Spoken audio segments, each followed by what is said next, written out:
Yuzlaringiz yonyapti-yu, Shvetsiya xijolat. Bizaga bemorimizga ro'parasi 10 kun oldin, 10 kun bo'ldi. Tepa qo'g'ilari bo'yicha murojaat qilib kelgandilar. Mana postini ko'rishingiz mumkin. Simmetrishdan bir qilib bering. Achoklari ham ozgina biroz saqlangan. Shvetsiyaga ketishga tayyormiz. O'zi nima uchun keldingiz Shvetsiyadan? Именно shu havoni oldirish uchun. Mashallah, yoqdimi? Judayam. Yosharib ketdingiz. Tikilgan joylari ko'rib edi. Adashmabman deb 100% garantiya bera olaman. Adashmadim. Rahmat. Oynaga to'g'ri qarang.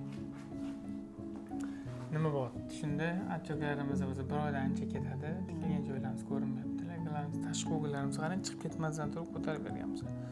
Endi qolgan tushganlari bu qoshlarning hisobiga. O'zida o'zi nur bor edi, yana nur yugurib ketdi-da.